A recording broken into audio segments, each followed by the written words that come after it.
No matter what you've been told, already, right in this moment, whether you feel it or not, you have all the mental health and well-being in you that you could ever need, want, or desire.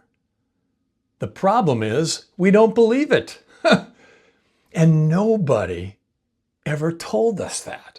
I mean, nobody. So hi, I'm Bill. I've been a pastor all my life, and I'm also a licensed psychotherapist.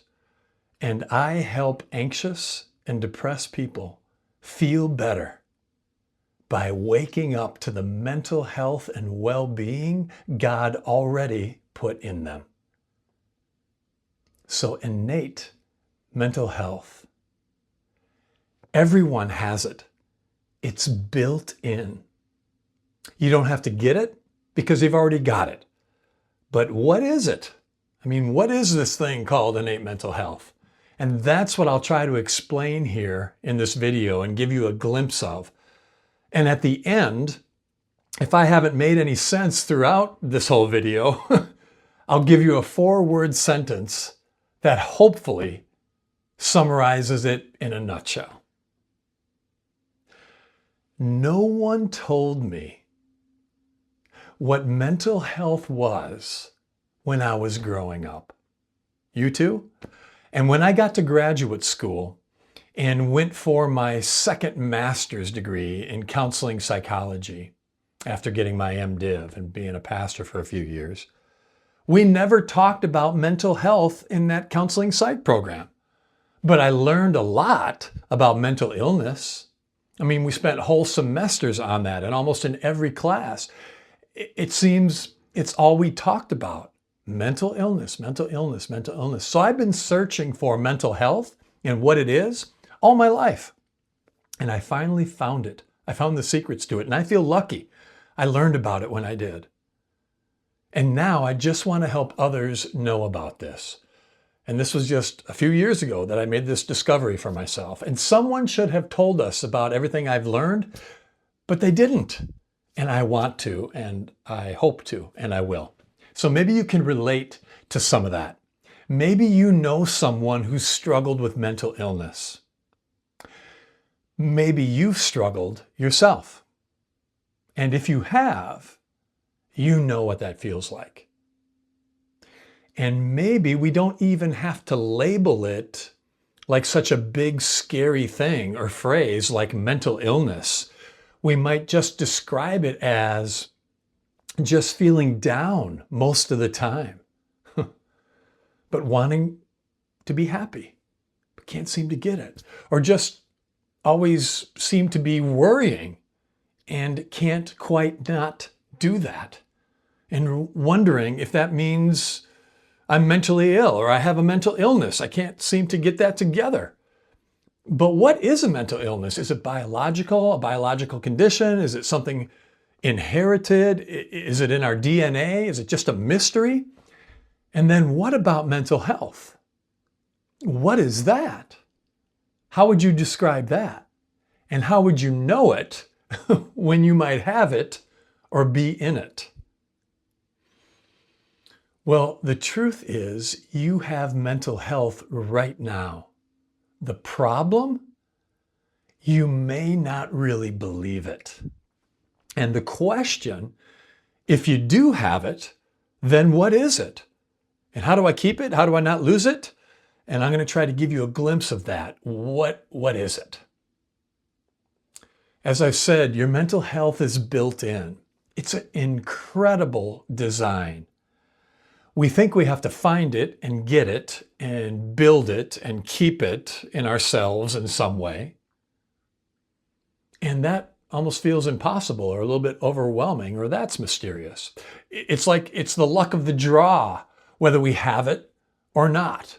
And we think some have it and some don't. Well, do I have it? And can I lose it? So think for a moment. If you could do it, if you could get it, if someone could place it in you, wouldn't you want the greatest psychologists with the greatest psychological minds to give it to you? Also with the operating manual and the instructions with it? Well, that's exactly what we have.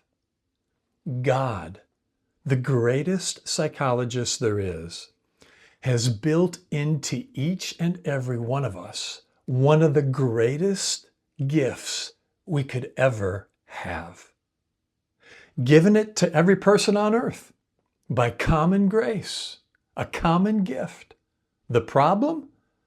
We don't know it. And we've lost the operator's manual, the user's manual. Our mental health is God's creation and design.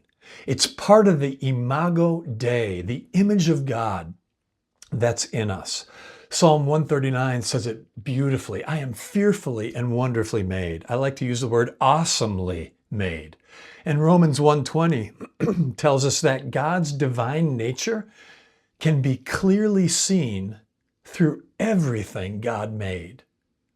And that includes us, I think, right? Sin hasn't broken it, covered it, maybe, but not marred it, fractured it, or obliterated it. I mean, what kind of God would do it any other way than create it in us? A God that would curse us from the beginning? That would create us with mental illness and put that into us? I don't think so.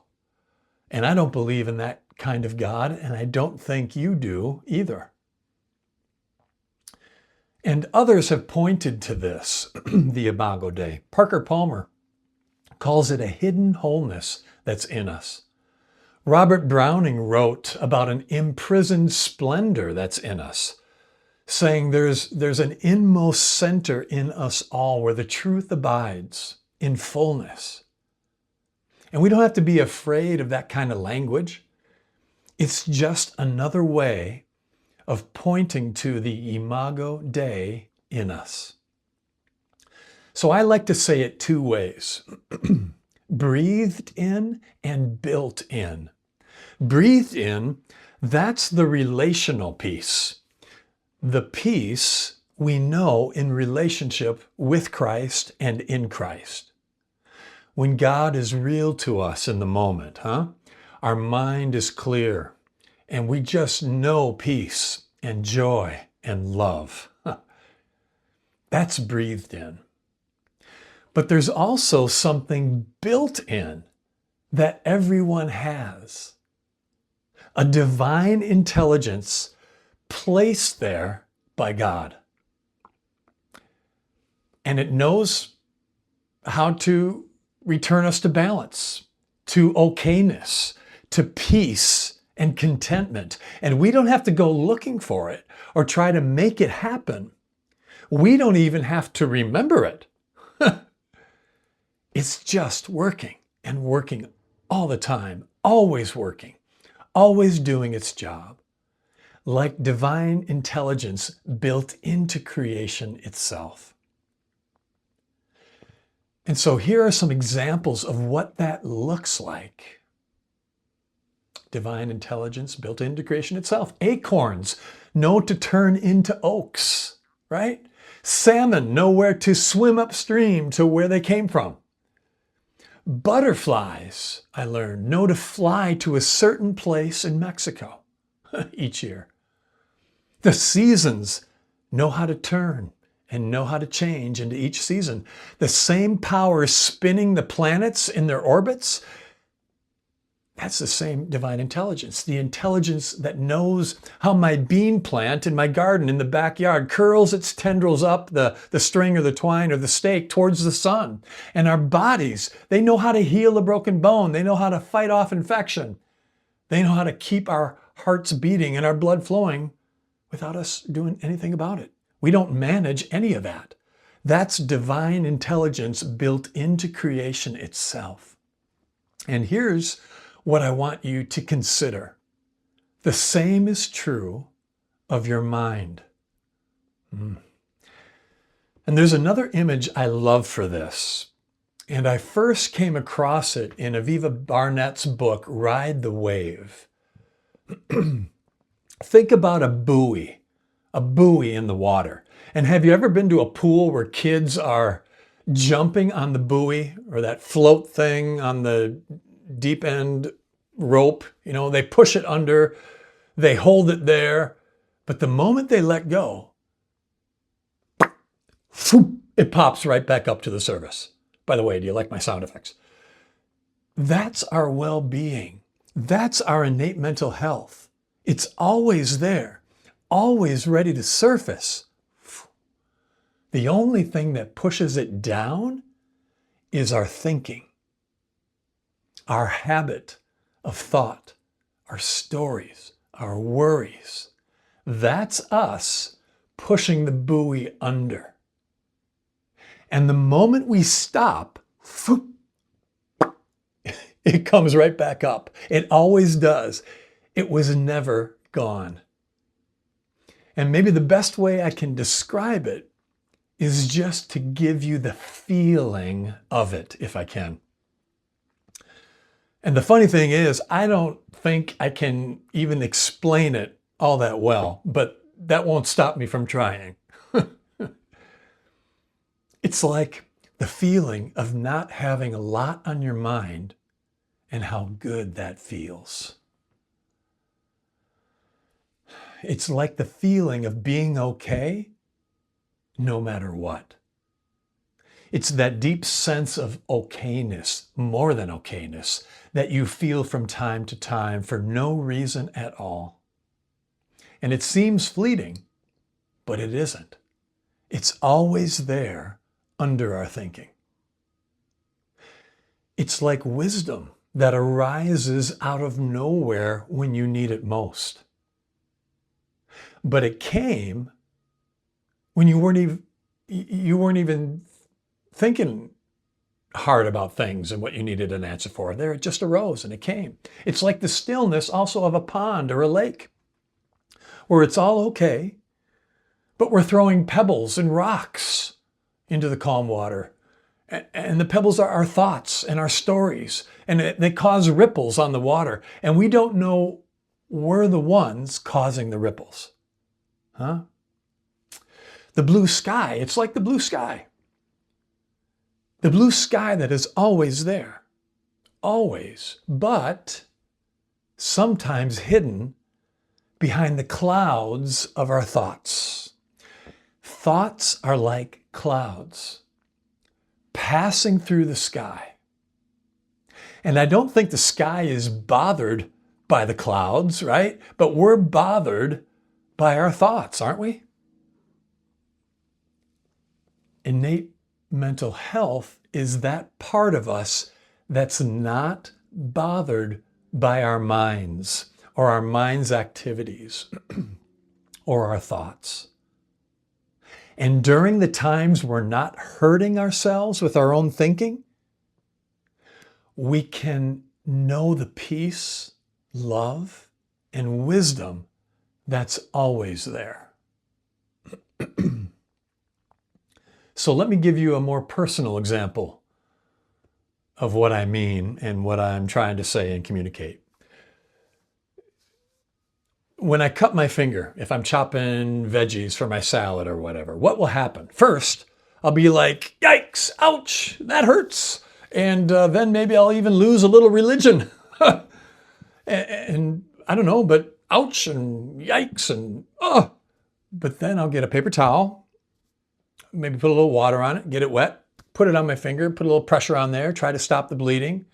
Then maybe I'll get a little ointment out, put a little ointment on there, get a Band-Aid out of the medicine cabinet too, and put that around my finger. And then if I wait and give it some time, a scab will form, right? And if I don't pick at that scab, my finger is all healed up.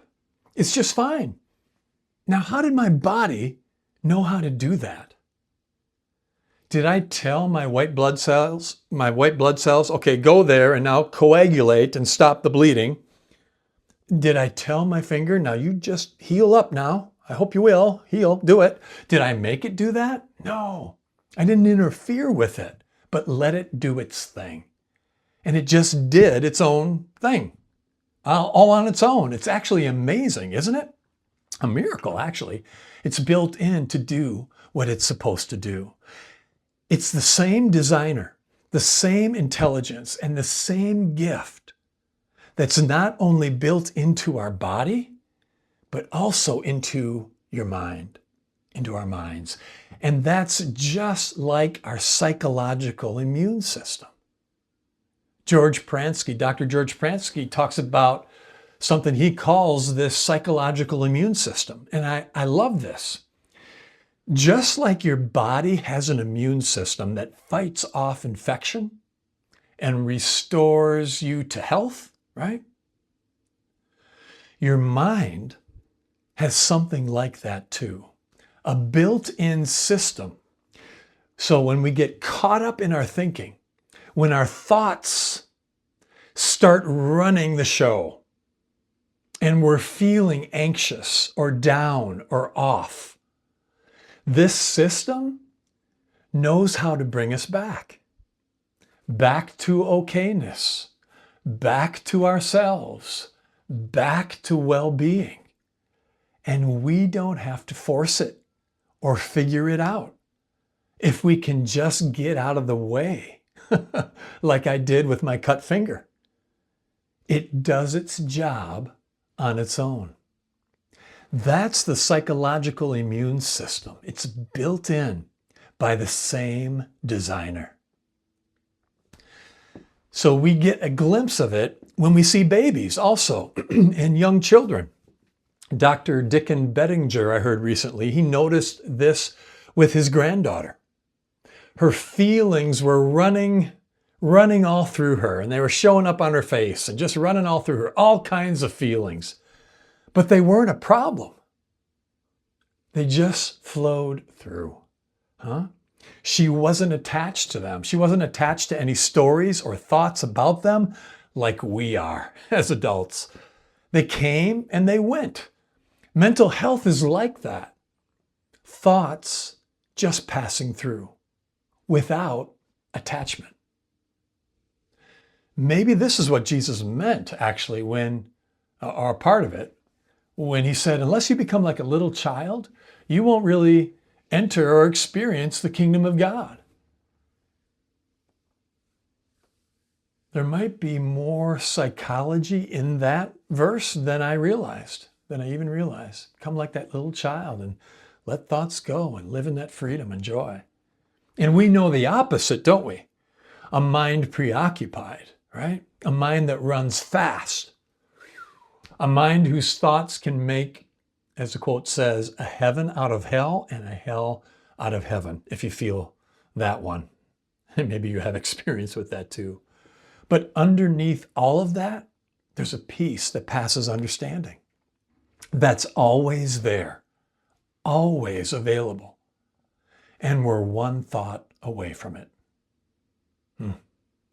Dr. Jack Pransky put it this way. All we are is peace, love, and wisdom, and the power to create the illusion that we're not. The illusion that we're not, created through our innocent misuse of the gift of thought. That's all. And that's enough. So here are the 4 words I promised you at the beginning. Dr. Mark Howard says it this way. I love this. Mental health is contentment. When our minds are quiet and there's not a lot on our minds, a lot of thinking and thoughts, we do fine. We're doing fine. And we're just fine. And that fineness is our innate mental health. Mental health is contentment. Mental illness is just us getting caught up in our negative thinking and taking it seriously. We just get caught up in it. There is no thought fairy out there putting thoughts into our heads, making us feel miserable. Our thoughts are our own creation. And we can be either miserable or can be at peace anytime we choose. And we don't have to suffer so much or for so long. And I know what that's like, and I want to help people with that. So anytime you feel fine, you have felt and touched your innate mental health. You've been there. You know what it is. You just might not have known that's what it was. And here's what that looks like on an ordinary day. Not a mountaintop, not a mountaintop moment, not a spiritual breakthrough. Maybe just a Tuesday morning before you rush off to work and into the busyness of the day. You sit for a moment, or just take a moment. You sip some coffee, or for me, maybe it's chai. You take a brief breath, a deep thought or two, or not, a minute to breathe and just be, a moment to be, and it's all good. And it feels good. And there's a contentment in it, isn't there? That's it. That's your innate mental health right there, already working, already enough. Now you might be wondering and asking, Bill, does this mean I'll feel good all the time? I wish, right? But not necessarily, because we'll still have our ups and downs. Feelings come and go as our thinking changes. That's just how it works. But we often haven't known how it works. But here's what changes. We won't stay in our downs as long, and they won't scare us as much, because we'll start to understand what's happening inside of us. The system built into us is a constant. It doesn't change. It's always there, always working, and we'll know what's going on. And that changes everything, I think. So our mental health is our birthright. It's innate. It's a spiritual fact. It's intrinsic to our human nature. It can't be lost. It can't be destroyed. We can't lose it, but we can lose sight of it. So we'll just be on a journey here of how to live there more often and more and more. Not just visit it, but be there more and more and more. And I'm on this journey with you. I haven't arrived, not an expert on a mountain. I still have my days where my thinking runs away with me big time, and I forget everything I just told you and shared with you in this video. That's not a failure. That's just being human. But now I know something else. The buoy goes under sometimes, but it always comes back up. And what I've noticed, and what I hope you'll start to notice too, is that the good moments are more available than I thought. The ones where nothing is wrong and we're just here and it feels good. Those aren't accidents. That's your innate mental health in you. It's what's always been there. So just beginning to notice that, and that it might be there, and what if it was there, and to notice that it is there, can begin to change things for us. And what we appreciate appreciates when we see it. So we're not trying to get somewhere we've never been or get something we haven't got. We're learning to recognize where we already are and what we already have. And that's a very different thing. And it can make all the difference. So remember, even when it may not feel like it or seem to be true. You're more than okay in every way. Yeah. Thanks for watching, and I'll see you in the next video.